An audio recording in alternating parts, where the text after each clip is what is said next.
Assalamualaikum warahmatullahi wabarakatuh. Apa kabar Anda pemirsa? Berjumpa kembali bersama saya Rahmat Alita di program Bincang Parlemen.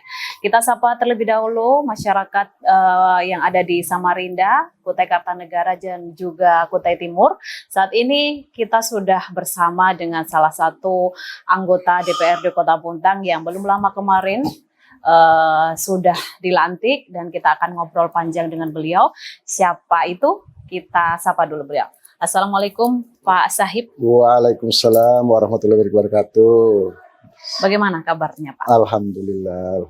Oke, baik Pak. Seperti yang kita ketahui kan belum lama kemarin ya tanggal 15 Agustus tepatnya kemarin sudah resmi dilantik menjadi salah satu anggota DPRD Kota Bontang. Bagaimana perasaannya Pak? Ya, alhamdulillah perasaannya sudah agak luas lah. Sudah agak tercapai lah apa yang kemarin kita laksanakan dan kita tunggu-tunggu, akhirnya sudah sampai di titik itu. Iya. Sudah sampai di titik itu. Jadi tinggal ya kerjanya aja lagi. Nanti seperti apa program-programnya Pak Sahib ya.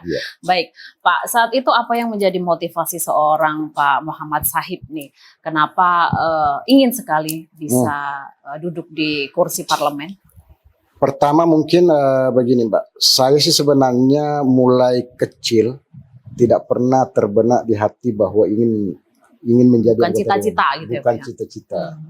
Karena saya menyampaikan sedikit bahwa saya ini adalah anak petani yang dulu tinggal di Santan.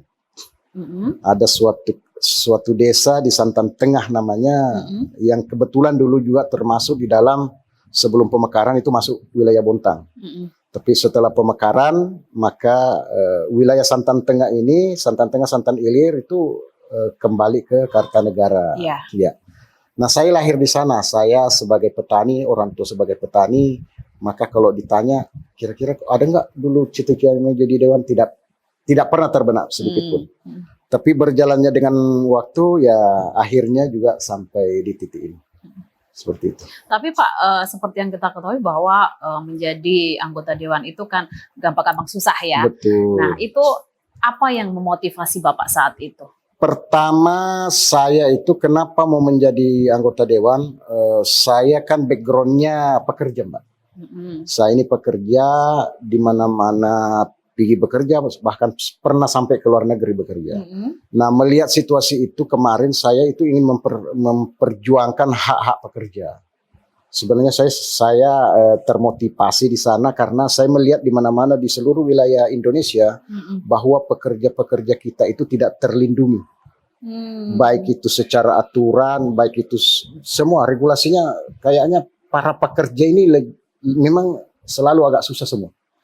Nah termasuk saya melihatnya bahwa di akhir-akhir tahun ini pekerja-pekerja asing itu kan berdatangan. Betul. Nah, bagaimana kita mempertahankan bahwa pekerja-pekerja yang ada di daerah sendiri itu bisa bertahan. Artinya bisa bagaimana dia yang bekerja di wilayah sendiri tidak terusir dengan para pekerja dari luar. Itu sih sebenarnya motivasi saya kenapa ingin menjadi dewan, karena memang saya ini pemerhati buruh Mbak. Saya dari dulu pemerhati buruh. Tapi memang bukan menjadi sosok yang merasakan sendiri gitu Pak sebagai pekerja. Saya termasuk yang merasakan bagaimana kita jadi buruh di negeri sendiri itu terusir. Contohnya, kayak kemarin di mana-mana itu kayak di Kendari, di mana-mana itu kan banyak para pekerja yang masuk, sementara orang-orang kita sendiri bisa mengerjakan pekerjaan itu. Betul. Nah inilah yang saya harus memperjuangkan terutama di wilayah Bontang, karena kita juga sebagai sudah dinobatkan menjadi kota industri. Bagaimana ke depannya kalau ada investor masuk, investornya lah yang masuk, jangan langsung satu paket dibawalah pekerjanya dari mana-mana, karena ya itu kalau ini yang terjadi ya kita lihat sendiri, kita yang menjadi penonton di tempat kita sendiri, kita tidak bekerja. Jadi seperti itu Mbak. Jadi itulah motivasi saya masuk di ranah politik ini politik ya Pak ini. ya. Ya itu yang mendasari sebenarnya yang paling utama, Mbak. Oke, Pak, saat itu setelah akhirnya perjuangan demi perjuangan saat pemilihan Ya. dan akhirnya bisa duduk, siapa yang tokoh yang menjadi orang pensupport seorang Pak Sahib? Yang pertama pastilah orang tua saya. Yang pertama pastilah orang tua saya, istri, anak. Itu yang pertama. Yang kedua, saya maju maju kemarin di anggota DPR ini karena saya sudah merasa banyak teman. Saya merasa banyak teman di Bontang, maka saya bismillah majulah menjadi anggota legislatif ini. Karena saya banyak teman di Bontang. Banyak teman, banyak saudara, banyak kerabat. Ya karena kami kan pekerja. Iya. Nah, jadi banyak teman-teman. Nah, itulah yang mendorong saya dan beberapa orang juga teman ya udah maju selah Kanda karena saya selalu dipanggil Kanda. Maju sudah Kanda, siapa tahu bisa nanti membantu kita pada saat nanti duduk. Oke, baik. Untuk pemilihan anggota dewan yang saat ini adalah baru yang pertama Pak ya, dan itu langsung jadi Pak ya. Nah, apa yang saat itu menjadi usahanya seorang Pak Sahib? Yang pertama pada saat itu kerja keras lah ya. Saya bagaimana door to door mendatangi saudara-saudara saya, mendatangi warga-warga, bahwa tolong saya dibantu dipilih, bahwa saya punya cita-cita ke depan, mohon dukungannya. Insya Allah kalau saya ada di sana, semoga saya bisa bermanfaat untuk teman-teman, khususnya warga Bontang Selatan pada umumnya. Oke, Dapil Bontang Selatan Dapil ya. Bontang Selatan. Oke, Pak, kalau dari keluarga sendiri saat itu ada tarik ulur nggak untuk Bapak maju? Apakah semua langsung mensupport aja? Ada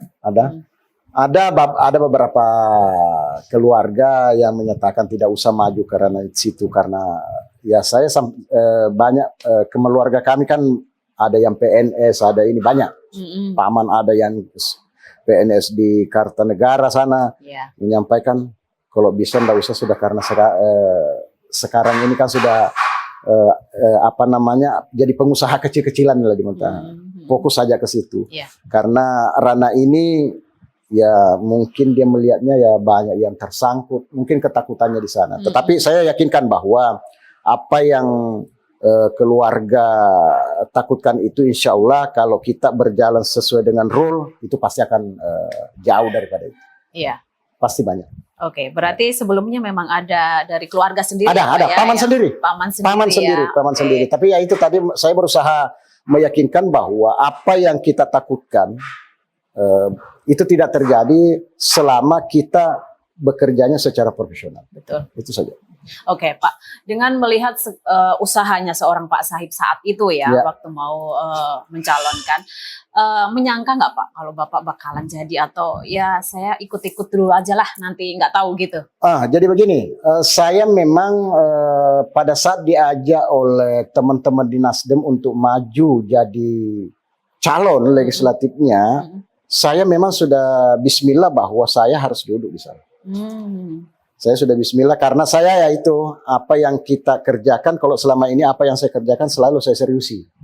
Jadi tidak sama dengan kemarin, minta maaf, mungkin ada salah satu di antara teman-teman mendaftar jadi caleg untuk pelengkap daripada kuota yang ditentukan kan. Ya, misalnya kalau di Bontang Selatan kemarin harus 9.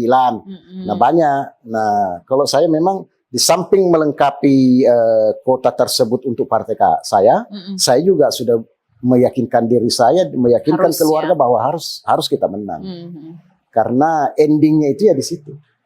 Jadi kalau cuma ikut-ikutan ya buang-buang waktu lah kalau menurut saya, karena lebih baik saya menjalankan usaha saya daripada buang-buang waktu, Mbak. Karena perjalanannya ini kan tidak lama. Saya ada sekitar 7 sampai 9 8 bulan. Iya, untuk berjuang itu, untuk berjuang itu. Jadi ya itu tidak bisa kita sekedar saja, memang harus full power lah kalau untuk mencapainya itu. Oke, baik.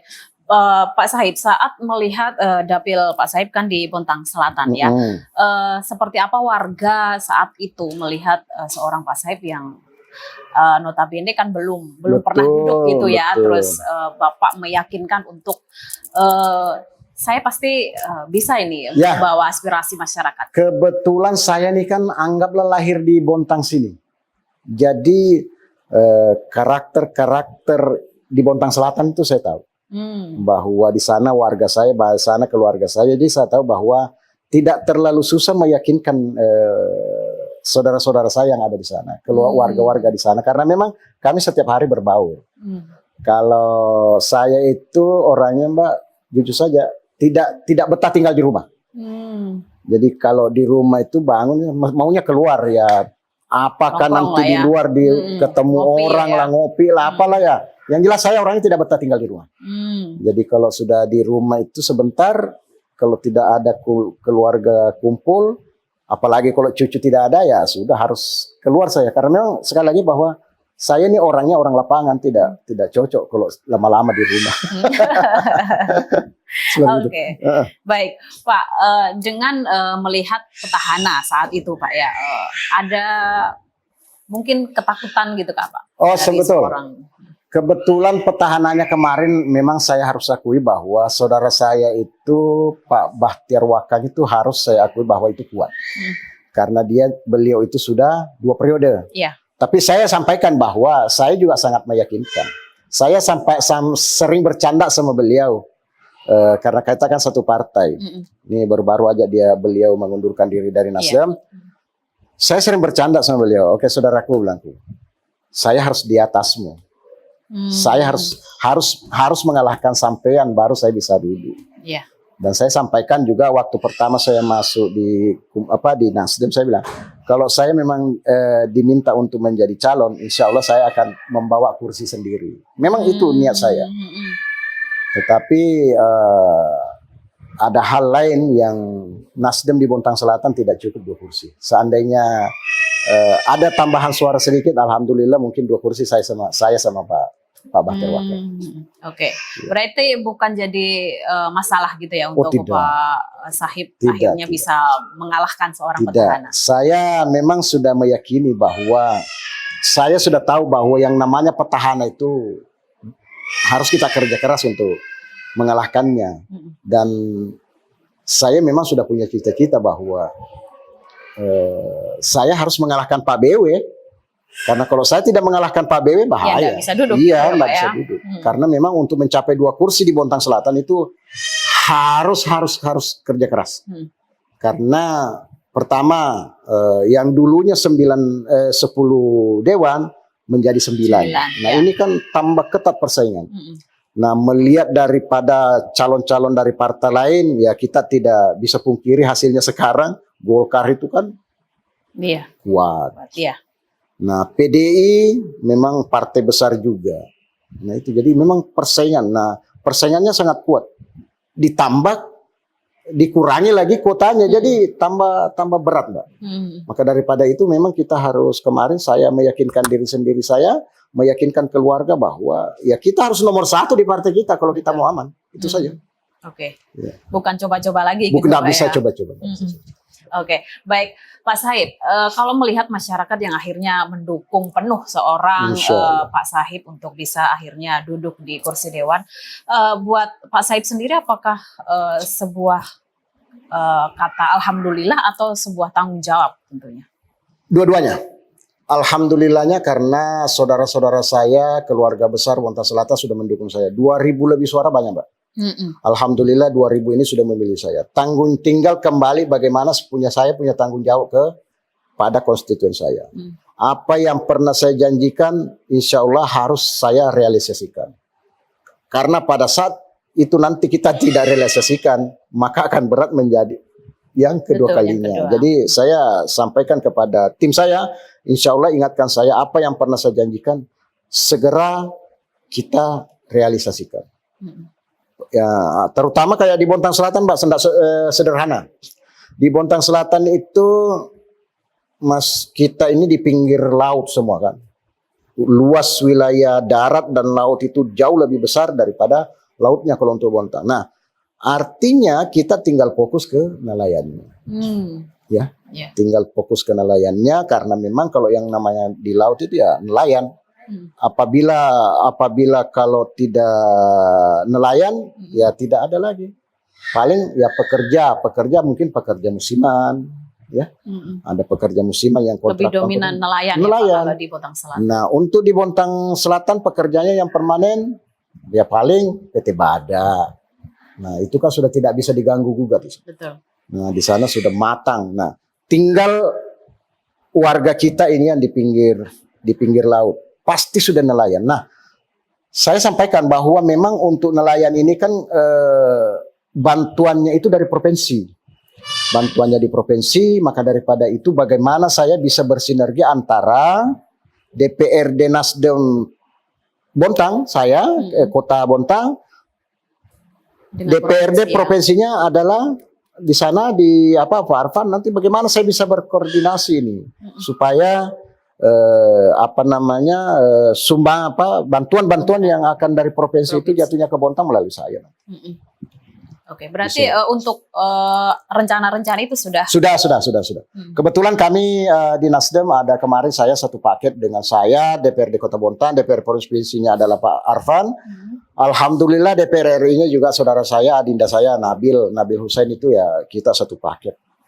Nah, mudah-mudahan nanti saya ini setelah terbentuk semua AKD-nya bisa saya bersinergi dengan saudara-saudara saya ini yang 3 orang tadi ini yang bisa membantu nelayan-nelayan kita yang ada di Kota Bontang. Karena sekali lagi bahwa di Bontang ini ya pesisir, wilayah lautnya lebih luas, maka daripada itu sudah barang pasti bahwa banyak kita nelayannya. Yang kedua Mbak, itu masalah pekerja. Ya pekerja kita ini memang tingkat pengangguran sekarang kalau saya lihat di media-media itu Bontang sangat tinggi. Tetapi tidak bisa memang dipungkiri bahwa sekarang kan tidak ada proyek. Nah, bagaimana nanti di DPRD secara keseluruhan bisa mendorong pemerintah untuk mendatangkan investasi agar kiranya nanti secepatnya pengangguran yang di Bontang ini bisa berkurang. Mungkin nanti kalau ada investor datang, bagaimana DPRD mempermudah semua urusan administrasinya, menyampaikan ke pemerintah bahwa jangan dipersulit perizinannya agar kiranya proyek yang akan masuk di Bontang itu bisa mudah, bisa cepat. Agar kiranya para tenaga kerja cepat terserap. Karena kalau tidak susah buyar, tambah banyak. Setiap tahun ada adik-adik kita yang lulus sekolah yang tidak bisa kuliah, maka akan menjadi pengangguran. Nah, ini yang perlu kita pikirkan bersama, baik itu DPRD, pemerintah, tokoh-tokoh masyarakat yang di Bontang bisa memikirkan ini agar ini bisa terurai. Karena memang tingkat pengangguran di Bontang agak tinggi. Kalau dari Pak Said sendiri melihatnya seperti apa dari fakta di Bontang sendiri? Faktanya ya kita harus iakan bahwa di Bontang ini ya itu tadi tinggi sekali tingkat penganggurannya. Nah itu tadi, maka untuk mengurai ini ya tugasnya itu DPRD dan pemerintah mengurai ini supaya ini tidak lagi seperti ini. Bayangkan kalau tidak salah nomor berapa di 10 kabupaten kota tingkat di Kalimantan di Timur Kalimantan Timur kita tinggi. Mestinya ini tidak terjadi, Mbak. Mestinya ini tidak terjadi karena mungkin satu-satunya 10 kabupaten kota yang digelar kota industri adalah Bontang. Betul. Nah, kalau bayangan kita industri berarti di sana ada tenaga kerja yang banyak. Ya. Nah, maka daripada itu ya agak aneh juga kalau kita ini yang ternyata menjadi tertinggi yang penganggurannya gitu, tidak sesuai dengan nama slogan kotanya ya, Mbak. Betul. Kayak di Cilegon, kayak di daerah Jawa di Cilegon katanya ke industri. Di sana tuh tidak terlalu banyak pengangguran karena memang banyak lapangan kerja, banyak lapangan kerja, Mbak. Oke. Itu. Baik. Kalau Pak Said sendiri yang menjadi fokus bagi pekerja ini apa yang pengen dilakukan nantinya? Pertama yang keinginan saya dari dulu, Mbak, yaitu bagaimana pemerintah mengambil alih BLK yang ada di Sekambing. Karena masih provinsi ya. Di situ saya mempunyai cita-cita dari dulu. Ya. Sebelum saya ada bayangan menjadi dewan. Bagaimana BLK itu bisa diambil alih oleh Bontang untuk mencetak SDM-SDM yang ada.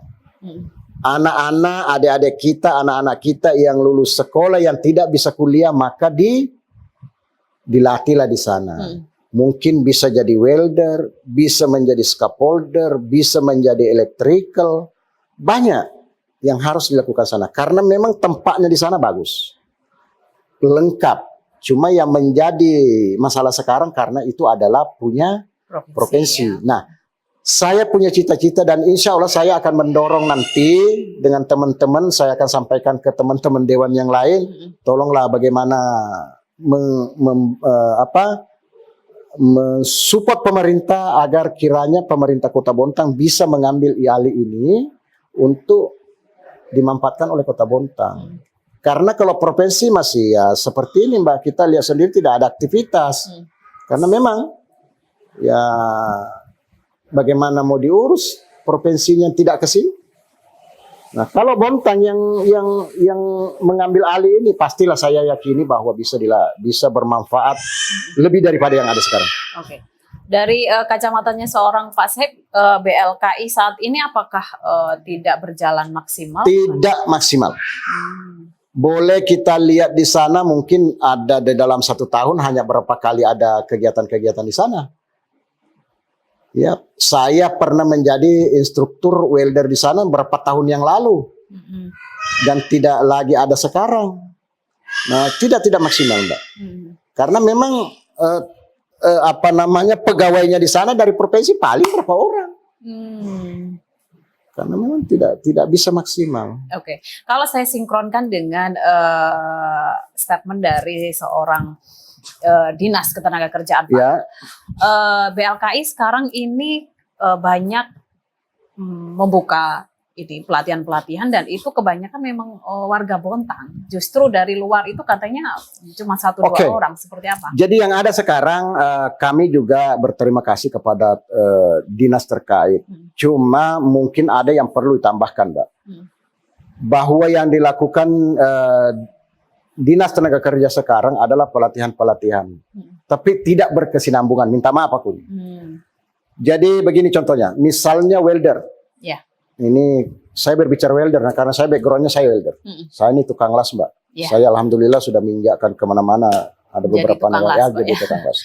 Tapi nama kerennya adalah welder. Betul. Nah, saya ingin menyampaikan di sini apa yang dilakukan pemerintah sekarang melalui Dinas Tenaga Kerja itu sudah mau menuju ke ranah yang benar.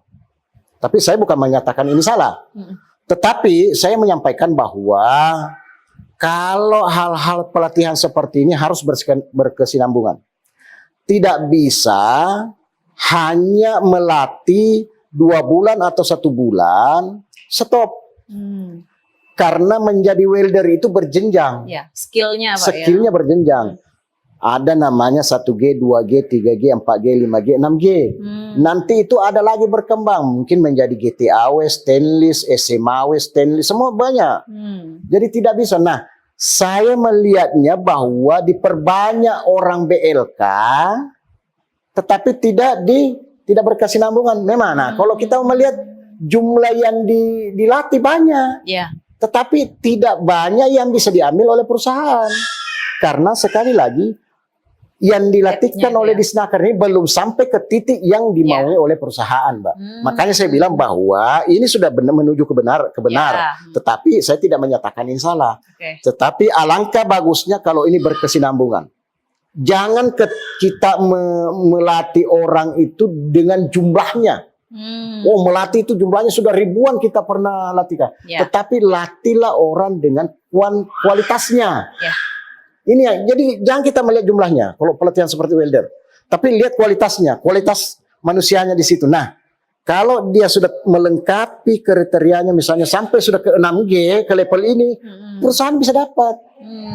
Karena kalau masih di bawah, Mbak, itu masih tidak PKT, Indomie, PKT, PAMA, PT Bara tidak akan melirik karena memang levelnya belum masuk ke industri besar tenaga ahlinya. Makanya saya bilang mengajukan semoga nanti dinas melihat wawancara kita ini. Ya. Saya menyampaikan bahwa jangan melihat banyaknya kuantitasnya, tetapi lihat kualitasnya. Betul. 10 dilatih, tetapi sampai semua ke titik sana, itu yang benar. Jangan melatih 100 orang, tapi tidak ada yang sampai ke titik sana. Nah, jadi mungkin seperti itu. Kenapa saya sampaikan seperti ini, Mbak? Bahwa karena saya pelaku. Saya pelakunya. Saya bisa menginjakkan kaki menjadi tukang las di luar negeri karena saya sempurna pengetahuan saya di sana, sempurna sertifikat saya di sana. Apa yang diminta oleh perusahaan di luar negeri sana, kita bisa lengkapi. Kita ada di sana. Karena ya itu tadi, Mbak, welder itu kedengarannya sepele, tetapi pekerjaan yang paling susah, pekerjaan yang paling dicari oleh perusahaan-perusahaan besar. Sekarang kekurangan di Bontang itu saja, kekurangan tenaga-tenaga welder yang mumpuni, ahli yang betul-betul. Iya, karena ya itu tadi, kita tidak ada generasi yang mengikutinya. Iya, tidak berjenjang. Tidak berjenjang. Nah, saudara-saudara saya yang bagus-bagus ngelas, yang mempunyai sertifikat lengkap itu bukan melalui pelatihan, Mbak. Rata-rata itu melalui otodidak menjadi helper dulu pada saat ada proyek-proyek besar. Nah, tetapi alhamdulillahnya sekarang bahwa pemerintah sudah menuju ke sana, bisa melatih sudah anak-anak ke sana. Jadi, nah tetapi itu tadi, jangan dilatih karena banyak dilatih kita bangga. Tapi kita harus bangga bahwa ada yang dilatih bisa mencapai ke titik sana. Ya. Oke, baik. Nanti kita akan lanjutkan obrolan kita, Pak Sahib. Namun saya ingin jeda terlebih dahulu. Baik pemirsa, kita akan lanjutkan obrolan kita dengan Bapak Muhammad Sahib. Namun sesaat lagi tetaplah di Bincang Parlemen.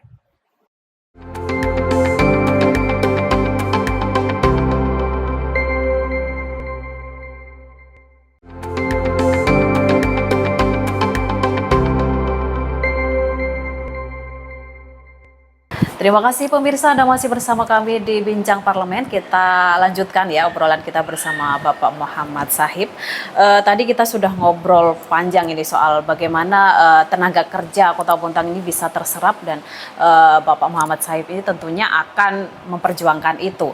Namun sebelum kita bahas lebih lanjut, saya ingin kembali lagi flashback ke Pak Sahib nih. Seorang Pak Sahib ini sebenarnya kan tadi sudah disinggung bahwa besar di Santan gitu. Betul, Pak ya. Mungkin bisa diceritakan ke pemirsa PKTV sebelumnya di sekolahnya di mana aja sampai akhirnya bisa bekerja di mana gitu. Saya di Santan, memang lahir di Santan. Ya. Di Santan lahir 50 tahun yang lalu. 50 tahun yang lalu lahir di Santan. Saya SD-nya di Santan. SD 001 di Santan. Kebetulan kalau di Santan itu kan keluarga semua. Di Santan itu dulu di SD 001 alhamdulillah paman semua guru-guru kepala sekolahnya keluarga. Jadi kalau saya bolos-bolos dikit tidak pernah dimarahi. Saya kira malah tidak boleh Pak karena keluarga. Kadang-kadang bolos karena kalau banjir sudah tidak bisa turun ya. Itu SD-nya di sana. Alhamdulillah lanjut ke MTS. Saya MTS-nya juga di Santan, Madrasah Sanawiyah. Nah, alhamdulillah sama karena kita memang keluarga besar di sana, semua guru-gurunya, kepala sekolahnya keluarga semua. Habis itu saya lanjutkan di Bontang sekolah. Saya lanjutkan di Bontang sekolah SMK. SMK. Angkatan pertama Putra Bangsa. Saya angkatan pertama Putra Bangsa. Waktu itu masih nebeng di SD depan Rudal. Ya, saya lah angkatan pertama di sana sekolah. Jadi angkatan pertama Putra Bangsa adalah saya. 50 tahun yang lalu berarti Pak ya? Ya, SD lahirnya di sana. Lahirnya, oke. Baik, Pak. Ini kan perjalanan dari sampai SMK tadi Pak ya. Itu apakah memang dulu jurusannya juga sesuai pekerjaan yang sekarang diambil atau seperti apa? Nah ini sudah yang menjadi tidak kontroversial semua.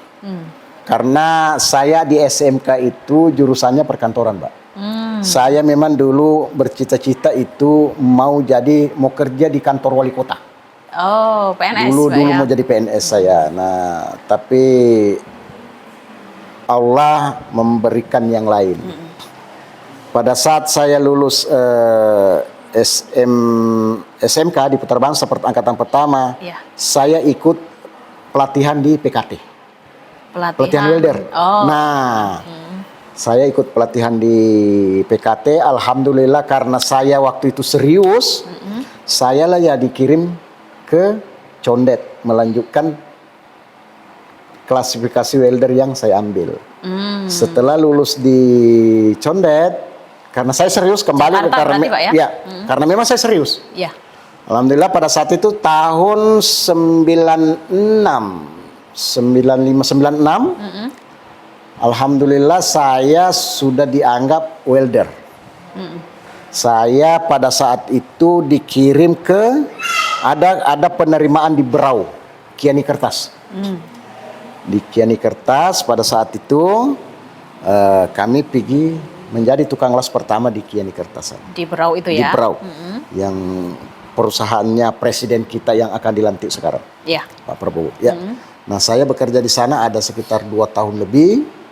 Habis itu saya ke Batu Licin, Pulau Laut, di pabrik Indo Kedeko Semen.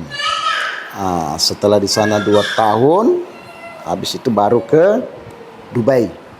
Saya pernah di Dubai, alhamdulillah setahun jadi tukang las. Setahun aja, Pak? Setahun di Dubai, tapi di tempat-tempat lain banyak. Oh ya. Oke, itu akhirnya kembali ke Bontang. Akhirnya kembali ke Bontang. Tahun pada berapa itu? tahun sekitar berapa tahun yang lalu kembali lagi ke Bontang, ikut di PKT, ikut di KPI, ikut di KPA, ikut di KNI, ikut di Kaltim 6 kemarin, sempat masih menjadi tukang las. Oh, itu masih menjadi pekerja, Pak, ya? Pekerja saya masih pekerja. Setelah itu saya dengan teman-teman, waduh kalau jadi pekerja terus ini capek juga ini. Saya ketemu ada 3 orang, ada namanya, ada 4 orang saya. Ya. Ada namanya Pak Darwis, Pak Edi, Pak Basri. Pada saat itu saya kongko-kongko, ngopi-ngopi, bagaimana ini? Bagaimana kalau kita bikin perusahaan aja? Sesama welder ini, Pak? Ya, bukan sesama welder. Oh. Nah, waktu itu saya berempat tidak ada yang mau jadi direktur. Nah, saya bilang, wah susah juga karena kalau kita mau bikin perusahaan harus ada direktur. Nah, bilang teman-temanku bertiga ini, ada Pak Darwis, ada Pak Edi, ada Pak Bas. Wah, siapa yang mau jadi direktur? Saya yang ditunjuk jadi direktur. Ya udah, karena mungkin saya dilihat bahwa saya sering bekerja, maka saya lah diangkat waktu itu. Udah, kita bikin perusahaan, kita jadi direktur. Background kerja kita apa mau diambil ini? Pikiran saya itu mungkin teman-teman ini mau bikin perusahaan untuk bagaimana bisa mengerjakan konstruksi dan lain-lain. Iya. Ini kembali lagi, Mbak, tidak sesuai dengan pengalaman yang ada. Saudara-saudara saya bertiga ini mengajak membuat perusahaan minyak, BBM, trading. Ya. Kaget. Saya kan tidak ada background di sana, ya. tidak nyambung. Nah, kebetulan saudara saya yang bertiga ini memang backgroundnya di sana, tetapi tidak ada perusahaannya. Oh. Artinya dia mau menjadi pengusaha yang benar. Loh, saya kan tidak ada pengalaman di sana. Udah, yang penting kita mau jadi direktur, maka kami yang melaksanakan kerjaan di lapangan. Oke, clear. Kita bentuklah, bikinlah perusahaan-perusahaan yang ada sekarang sampai alhamdulillah sampai hari ini yang namanya PT Arsi Industri Nusantara yang bergerak di bidang trading. Yang mungkin satu-satunya dulu itu 2 tahun yang lalu satu-satunya di Bontang lah, yang mempunyai perusahaan yang bergerak, yang betul-betul perusahaan yang profesional di bidang itu. Tapi kalau sudah sekarang alhamdulillah kami sudah tergabung ada 7 perusahaan yang ada di dalamnya. Jadi minyak itu, Pak? Minyak. Jadi kami berbisnis minyak di laut dan di darat. Jadi kalau di laut ada bunker ship to ship antara kapal dengan kapal. Kalau di darat kita pakai mobil transportasi darat, ada mobil tangki seperti itu. Oke, berarti background seorang Pak Sahib yang welder terpakai? Tidak. Nah, maka saya bilang bahwa tidak sesuai dengan apa pengalaman. Tetapi kembali lagi saya ambil hikmahnya, Mbak, bahwa dengan adanya hal seperti ini bagus rupanya. Karena bisa menambah ilmu. Betul. Nah, sekarang kalau orang berbicara masalah BBM, alhamdulillah seorang sahib juga sudah punya pengalaman dan sudah punya pengetahuan walaupun sedikit di sana. Tapi saya sudah bisa berbicara bahwa kalau orang berbicara BBM maka saya juga sudah agak tahu. Karena alhamdulillah sudah 6 tahun ini kami jalani. Orang berbicara welder memang sudah dari dulu. Mau berbicara petani, saya lahirnya dari petani. Jadi ya tidak salah lah kali kalau saya duduk di sana. Karena memang sudah banyak banyak pengalaman. Nah, tapi karena banyaknya pengalaman tidak mau belajar tidak juga, Mbak. Saya setiap hari sekarang harus belajar juga. Karena yang saya hadapi sekarang adalah jauh lebih rumit rasanya daripada yang usaha. Rumitnya apa? Setiap masyarakat yang datang, setiap kepala itu beda kemauannya. Ya, nah, seperti itu. Jadi kembali lagi bahwa memang harus banyak belajar. Oke, baik, karena rezeki juga ternyata bukan di ya, betul. Oke, baik. Seperti Bapak bilang tadi bahwa masyarakat itu berbeda-beda, Pak. Apa yang sudah dipersiapkan seorang Pak Sahib nantinya ini, Pak, kalau banyak masyarakat yang bakalan kemarin Pak Sahib janjinya ini ternyata seperti ini, apa yang jadi begini, memang waktu kampanye saya kemarin dengan teman-teman saya selalu menitipkan bahwa jangan terlalu banyak menjanjikan yang kira-kira tidak mungkin dilaksanakan, karena akan menjadi duri pada saat perjalanan kami. Betul. Jadi memang saya tidak terlalu banyak janji, Mbak. Yang saya menjanjikan itu bagaimana para nelayan kami yang ada di Bontang Selatan itu bisa lebih baik, karena memang itu bisa kami laksanakan nanti pada saat kami di Dewan nanti, bisa membantu, pada paling tidak sedikit banyaknya bisa saya bantu. Yang kedua masalah tenaga kerja, memang yang itu yang selalu saya sampaikan pada saat sosialisasi kemarin di masyarakat. Ada dua itu, nelayan dan tenaga kerja. Insya Allah kalau yang dua ini kira-kira tidak susah, Mbak, karena memang pertama, kembali saya mau bilang bahwa saya ini adalah pemerhati buruh. Saya pernah menjadi ketua welder, saya pernah ikut di organisasi-organisasi buruh. Jadi ya memang saya mau mengabdi kepada dua ini. Bagaimana nanti nelayan fokus kami ke dua poin itu ya, Pak, ya. Memang itu yang saya perjuangkan nanti. Oke, baik Pak Sahib. Setelah akhirnya bisa memperebutkan kursi di DPRD, Pak, saat itu apa yang menjadi pemikiran dari seorang Pak Sahib duduk di DPRD ternyata begini ya, gitu, Pak? Saya kemarin di BIMTEK di sana 1 minggu, di situ saya baru terbuka sekali, Mbak. Wow, rupanya menjadi seorang dewan itu tidak serta-merta hanya karena kemauan. Rupanya memang harus disertai dengan ilmu. Maka apa materi 11 materi kemarin di sana itu insya Allah saya ikuti semua. Karena kenapa? Memang banyak hal-hal yang jujur saja yang saya tidak tahu akan jadi tahu nanti ke depannya. Karena desakan pekerjaan ini. Seperti bagaimana rancangan bikin perda, itu rupanya tidak mudah. Pada saat dijelaskan di sana memang rumit. Tetapi ya sekali lagi bahwa prinsip saya kalau kita mau belajar pasti bisa. Oke, berarti ada hal-hal baru gitu ada, ya? Banyak Mbak, bukan banyak sekali hal-hal baru yang selama ini yang saya alami tidak pernah.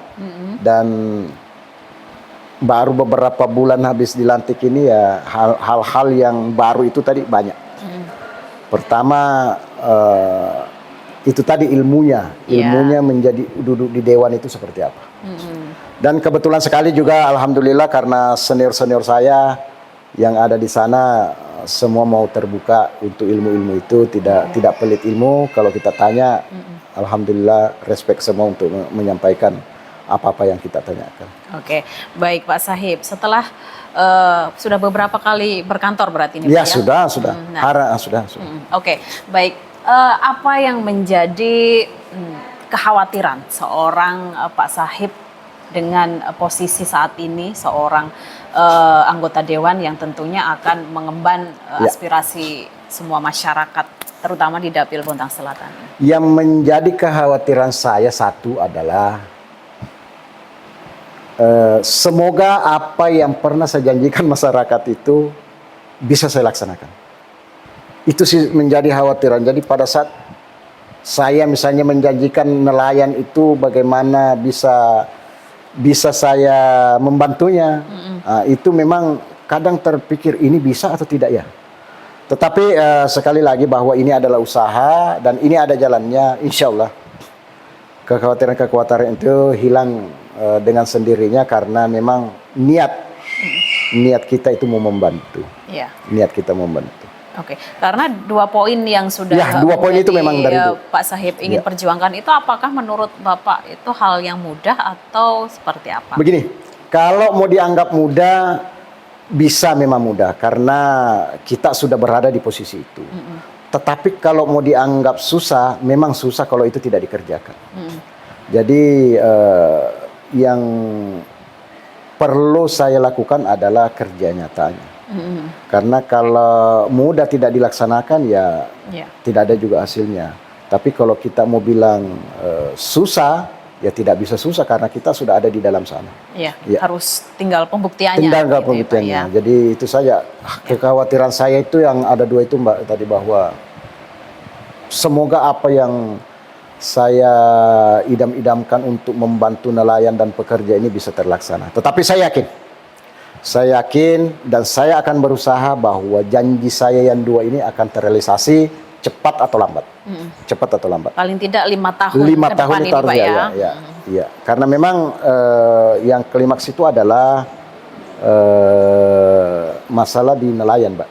Karena DPR Bontang itu tidak boleh sudah memberikan bantuan secara langsung kepada nelayan.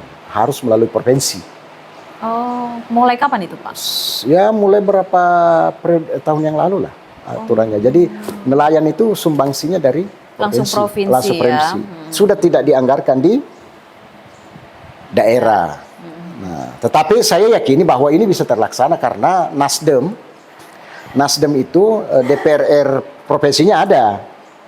DPRD-nya ada, DPR provinsinya ada, DPR RI-nya ada. Jadi saya tidak, kemarin kekhawatiran itu ada sih, memang ada. Tetapi sekarang sudah tidak lah, karena memang kita ada punya jaringan dari atas sampai ke bawah.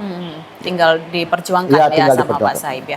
Oke, baik Pak, melihat segala perencanaan ataupun yang sudah terrealisasi oleh pemerintah saat ini Pak. Apa yang menjadi masukan ataupun bukti nyata dari seorang Pak Sahib nantinya untuk mendukung semua program-program? Ya, yang jelas untuk membangun Bontang itu tidak bisa bekerja sendiri, ya.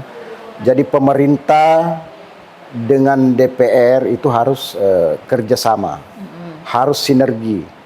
Karena apabila tidak sinergi, maka yang dirugikan itu adalah masyarakat. Jadi sekali lagi bahwa ini harus bersinergi. Untuk membangun Bontang harus bersinergi. Pemerintahnya, DPRD-nya, semua harus bersinergi. Kalau untuk membangun Bontang, karena sekali lagi pemerintah tidak kuat juga sendiri, DPR juga tidak kuat sendiri. Karena kita masing-masing punya batasan-batasan untuk untuk menjalankan pemerintahan ini. DPR fungsi legislasi, pengawasan dan budgeting. Nah, inilah yang DPR harus perjuangkan. Nah, setelah diperjuangkan di sini ya marilah pemerintah menjalankan sesuai dengan apa yang kita dorong sampai ke pemerintah. Jadi harus selalu kerjasama. Tapi kalau dari Pak Sahib sendiri melihat apa yang sudah berjalan saat ini, apa catatan seorang Pak Sahib yang ingin nantinya diperjuangkan juga sama? Yang menjadi yang sekarang ya saya melihatnya bahwa pemerintahan sekarang alhamdulillah berjalan dengan baik. Tapi memang banyak yang perlu ditingkatkan. Seperti tadi kita sudah singgung dari awal bahwa bagaimana bisa mengurai pengangguran. Ini nanti menjadi catatan ini.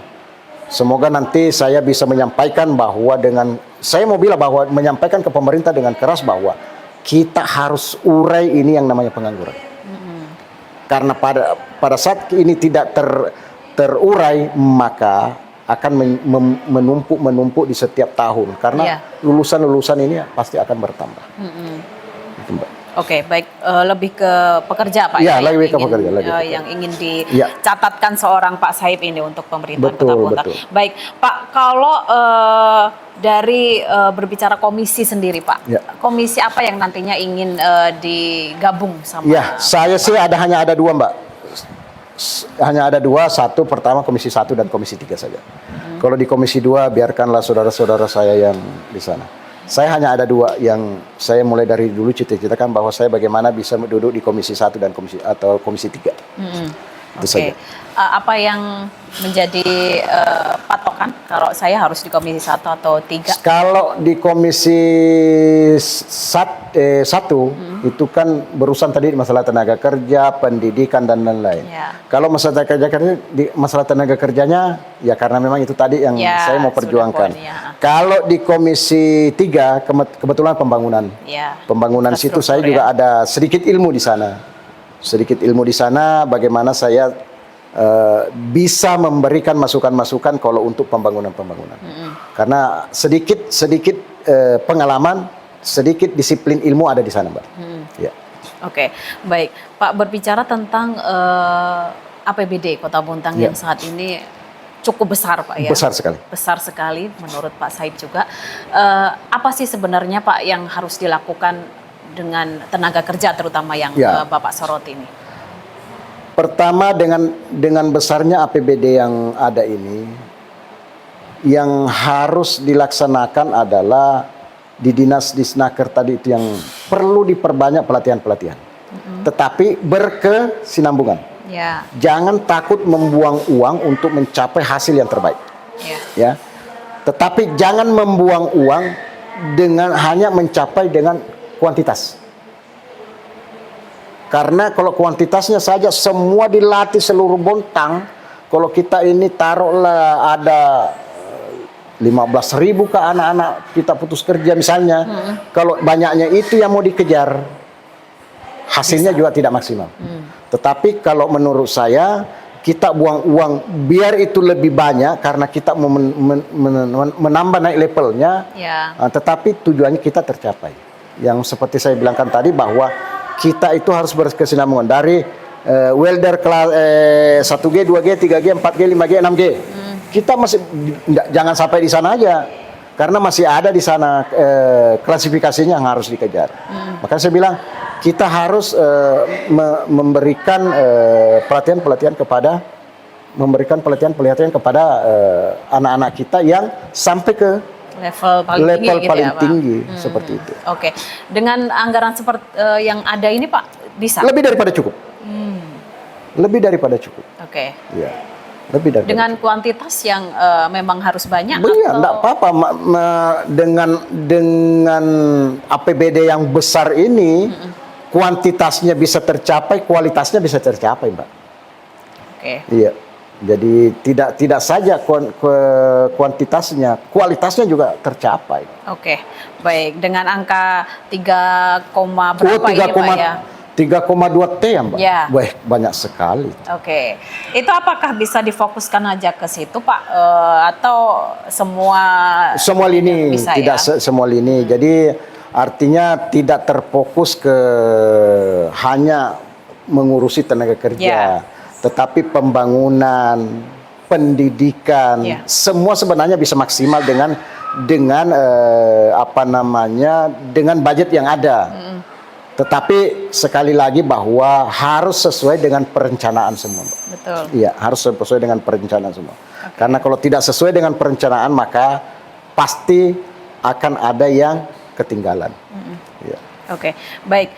Apa harapan seorang Pak Saib ini sebagai anggota dewan yang baru ya bisa kita sebut dengan keadaan masyarakat Kota Bontang saat ini? Harapan saya satu yang sangat besar ini kan menjelang pilkada, Mbak ya. Pertama, menjelang pilkada ini semoga Bontang bisa damai. Iya. Itu yang paling utama, karena pada saat kita Bontang tidak damai maka semua akan sia-sia. Ya jujur saja sekarang ada 4 calon yang akan pasangan calon ya, Pak? Ya, ada 4 pasang calon yang akan berkontestasi di dalam pilkada ini. Saya pribadi dan mungkin seluruh masyarakat Kota Bontang hanya satu permintaannya damai. Karena pada saat kita tidak damai, ribut, maka investasi akan melari ya, investasi itu akan lari. Tidak akan bertah di Bontang. Itu yang harapan saya paling utama. Yang kedua, semoga dengan budgeting tadi yang tinggi, itu pemerintah dan DPR bisa memaksimalkan demi kepentingan masyarakat Kota Bontang. Baik, saya kembali ke nelayan sebentar, Pak. Ya, Pak. Apa yang dilihat seorang Pak Saib? Nelayan kita apa yang masih dibutuhkan? Pertama yang masih dibutuhkan itu sangat banyak, Mbak. Saya ini kan tinggal di pesisir. Pertama yang dibutuhkan itu adalah sarana dan prasarannya. Ini masih perlu kita pemerintah mendorong bagaimana sarana dan prasarana nelayan kita ini bisa terpenuhi. Alat tangkapnya dan lain-lainnya. Ini yang perlu, karena memang saya lihatnya bahwa nelayan kita keterbatasan di sana. Sampai saat ini, sampai saat ini masih. Bantuan yang sudah ada? Bantuan yang sudah ada kemarin, artinya kan kelompok-kelompok itu kan tidak semua mendapatkan bantuan. Tidak semua mendapatkan bantuan, belum merata. Nah, karena bantuan ini tadi kan dari provinsi, Mbak. Ya. Nah, bagaimana pemerintah Kota Bontang nanti ini bisa memberikan bantuan, karena masyarakat kita ada jalannya membantu secara langsung dari anggaran yang besar ini. Ya. Jadi kita jangan selalu berharap hanya dari provinsi. Kasihan nanti kalau tidak cukup. Perlu diingat bahwa masyarakat nelayan kita lebih banyak di Bontang. Yeah. Nah, kalau hanya mendapatkan bantuan dari provinsi itu pun kalau bisa cepat. Karena di sana juga berproses. Yeah. Nah, maka daripada itu dengan anggaran yang besar di Bontang ini, saya berharap kepada pemerintah bisa disisihkan untuk nelayan kita. Sekian persen lah, supaya nelayan kita juga yang biasanya misalnya bisa bekerja sekian mil, karena alat tangkapnya sudah bagus, kapal sarananya sudah bagus, bisa sekian mil ke jauh. Nah, karena di Bontang itu kalau 10 tahun yang lalu atau 15 tahun yang lalu itu tidak terlalu jauh kita cari ikannya. Nah, kalau sekarang tidak bisa, karena kenapa? Persaingannya tadi. Karena bukan saja di darat itu bersaing orang, di laut juga bersaing. Nah, seperti kalau di laut mulai kapal kecil berarti kan nangkapnya di pinggir-pinggir saja. Yeah. Nah, kalau yang kapal besar itu nangkapnya bisa sampai sekian mil keluar sana, sampai masalah perbatasan di Palu, perbatasan Mamuju, perbatasan sana sini itu. Yeah. Itu seperti itu. Okay. Jadi pemerintah, sekali lagi pemerintah dan semua harus turun tangan untuk membenahi semua. Ya. Oke, berarti kalau dari nelayan sendiri lebih ke peralatannya, Pak? Peralatan dan alat tangkapnya. Peralatan, prasarana dan sarana. Oke, baik. Yang terakhir, Pak Saib, apakah seorang Bapak Muhammad Saib setelah duduk di anggota dewan ini bangga, Pak? Ada 2 hal yang muncul di sini, Mbak. Bangga dan khawatir. Ya, kalau kebanggaan itu pastilah kita sebagai manusiawi ada kebanggaan. Karena saya mau bilang bahwa duduk menjadi DPR itu 160.000 masyarakat Kota Bontang lah, Mbak ya. Hanya ada 25 di sana. Artinya suatu kebanggaan. Tetapi satu juga kekhawatiran. Apabila kita di sana tidak bisa berbuat apa-apa, maka akan menjadi momok bagi masyarakat Kota Bontang. Ya. Tapi seorang Pak Saib apakah bisa menjalankan apa yang menjadi amanat dan aspirasi masyarakat? Insya Allah, yang 2 tadi ini insya Allah bagaimana saya akan memaksimalkan sesuai dengan kemampuan saya untuk menjalankan yang dua tadi ini. Ya. Janji saya yang dua tadi ini masalah bagaimana nelayan kita ya. bisa hidup makmur, insya Allah bagaimana pekerja kita bisa terurai, tidak menjadi pengangguran besar yang ada di Kota Bontang. Oke, baik, terima kasih Pak Muhammad Said Terima kasih, sudah terima menyempatkan kasih. waktunya untuk Sama ngobrol kasih. bersama kami, bersama pemirsa PKTV. Siap. Semoga apa yang menjadi harapan Amin, amin. dari Pak Saib dan juga masyarakat yang sudah menggantungkan harapannya kepada Pak Saib nanti bisa terrealisasi, Pak ya. Untuk masyarakat juga apa yang sudah menjadi poin Pak Saib Siap. tadi, 2 poin ya, pekerja dan nelayan nanti bisa ditagih lagi Ya, kepada Pak Saib ya. Baik, terima kasih Pak Saib. Terima kasih, Kita terima akan kasih bertemu PKTV. di waktu yang akan datang, Pak. Ya, terima kasih PKTV. Ya. Baik pemirsa, demikian obrolan saya dengan Bapak Muhammad Saib. Kita doakan semoga Amin. 5 tahun ke depan apa yang sudah menjadi program-program seorang Pak Saib bisa terrealisasi dan kita masyarakat cukup bisa mendukung dan merasakan apa yang menjadi program seorang Pak Muhammad Saib. Baik, saya Rahmat Alita beserta kerabat kerja pamit undur diri. Kita akan berjumpa kembali dengan anggota DPRD Kota Bontang yang lain. Tetaplah di Bincang Parlemen. Sampai jumpa.